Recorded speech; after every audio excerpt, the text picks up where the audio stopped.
Assalamualaikum warahmatullahi wabarakatuh. Selamat pagi anak-anak yang soleh dan soleha. Pada pagi hari ini kita akan membahas materi tentang toharoh.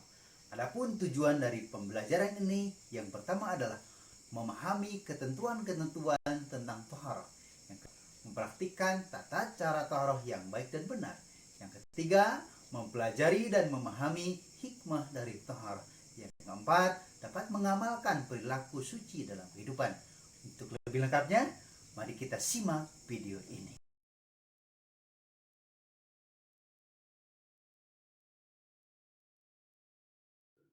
Anak-anak, tentunya kalian pernah mendengar hadis at-tahuru satrul iman. Kebersihan itu sebagian dari iman, hadis riwayat Muslim. Hadis tersebut menegaskan betapa pentingnya kebersihan bagi orang yang beriman. Islam sangat menaruh perhatian yang sangat tinggi pada masalah kebersihan atau kesucian, baik kebersihan dari najis maupun kebersihan dari hadas. Lantas, apa itu najis dan hadas? Bagaimana cara bersuci dari kedua hal tersebut? Bersuci dari najis dan hadas dalam Islam disebut dengan istilah taharah.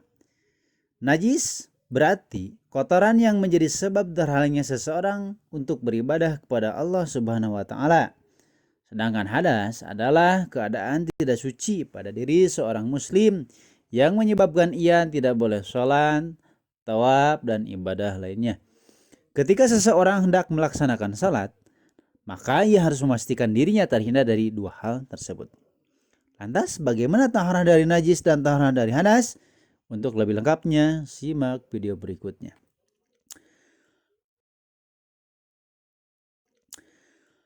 Taharah dari najis artinya membersihkan sesuatu dari najis, baik dari pakaian, badan, tempat, dan lain-lain. Secara umum, najis dibagi menjadi tiga bagian, tiga jenis. Yang pertama adalah najis mukhafafah atau najis ringan. Yang kedua ada najis mutawasitoh atau najis pertengahan. Yang ketiga ada najis mughaladhah atau najis berat. Baik, kita bahas satu persatu. Najis mukhafafah. Contohnya di sini adalah air seni bayi laki-laki yang belum berumur 2 tahun dan belum makan apapun kecuali air susu dari ibunya atau ASI. Cara mensucinya pun sangat mudah, yaitu dengan cara memercikan atau mengusapkan air yang suci pada permukaan yang terkena najis. Yang kedua, najis mutawasitoh atau najis pertengahan. Contohnya darah, nanah, air seni, tinja, bangkai binatang, kotoran, dan lain sebagainya.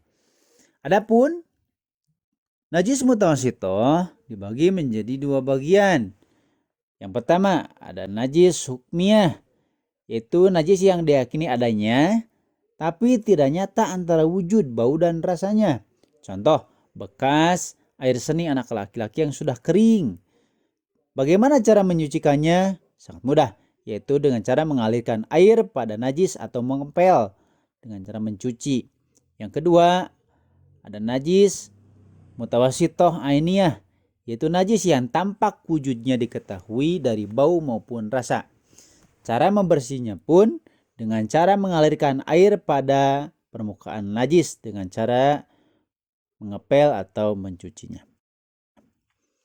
Lanjut, yang ketiga adalah najis mughaladhah, najis yang berat. Contohnya adalah terkena air liur anjing, babi, atau celeng. Cara mensucinya pun cukup berat, yaitu dengan membasuh 7 kali, di mana salah satunya menggunakan tanah, airnya dicampur dengan tanah. Mana taharah dari hadas? Taharah dari hadas berarti membersihkan diri dari hadas, yaitu suatu keadaan yang menyebabkan seseorang tidak boleh beribadah jika belum suci. Hadas terbagi menjadi dua bagian. Ada hadas kecil, ada hadas besar. Hadas kecil. Kita terkena hadas kecil apabila mengalami atau melakukan salah satu dari 4 hal berikut. Yang pertama, keluar sesuatu dari kubul dan dubur, seperti kentut atau kencing. Yang kedua, hilang akal karena tidur. Yang ketiga, bersentuhan kulit laki-laki dengan perempuan yang bukan mahram. Yang keempat, menyentuh kemaluan atau dubur dengan tanpa alas. Cara bersucinya yaitu dengan cara berwudu atau tayamum jika tidak ada air. Adapun hadas besar, kita terkena hadas besar apabila mengalami atau melakukan salah satu dari 6 hal. Yang pertama, berhubungan suami istri. Yang kedua, keluar air mani karena mimpi basah atau onani.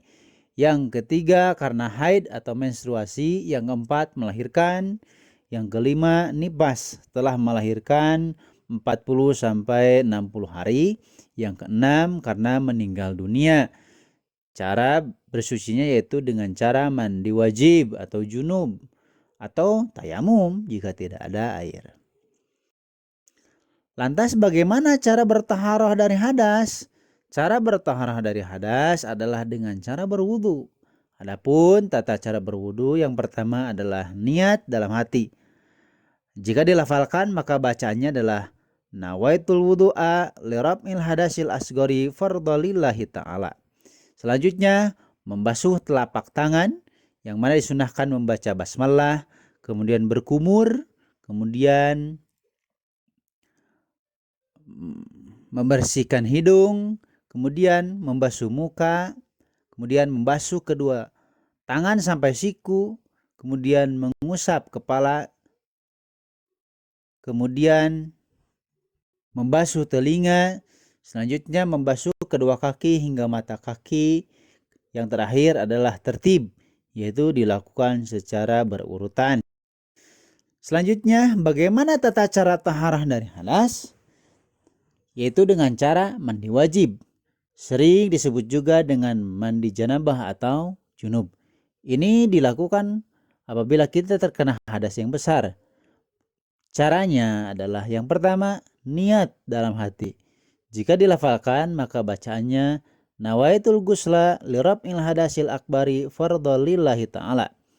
Yang kedua, membersihkan najis apabila ada.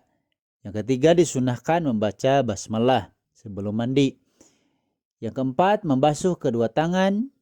Yang kelima, berwudu terlebih dahulu. Yang keenam, membasuhi seluruh tubuh dari ujung kepala hingga ujung kaki.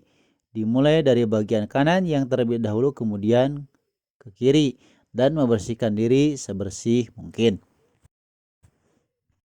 Yang terakhir, tata cara taharah dari hadas. Tayamum adalah pengganti wudu atau mandi wajib. Hal ini hanya boleh dilakukan ketika kita menjumpai air untuk wudu atau mandi besar. Padahal waktu sholat telah tiba. Atau juga dikarenakan sedang sakit. Jika terkena air akan memperparah sakitnya. Caranya adalah yang pertama, niat dalam hati.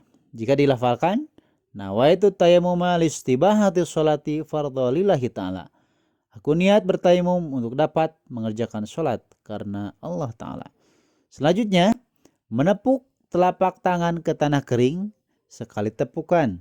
Selanjutnya, meniup kedua tangan tersebut, lalu mengusapnya ke wajah, kemudian mengambil tanah lagi dengan sekali tepukan, kemudian mengusap punggung tangan kanan dan kiri. Baiklah, itu saja mungkin materi pada perjumpaan kali ini terkait dengan taharah. Mudah-mudahan materi yang disampaikan ada manfaatnya untuk kita semua dan kita selalu bisa menjaga kebersihan kita dari hadas kecil, hadas besar, dan juga bersih dari najis. Wallahul muwaffiq ila aqwamit thoriq. Wassalamualaikum warahmatullahi wabarakatuh.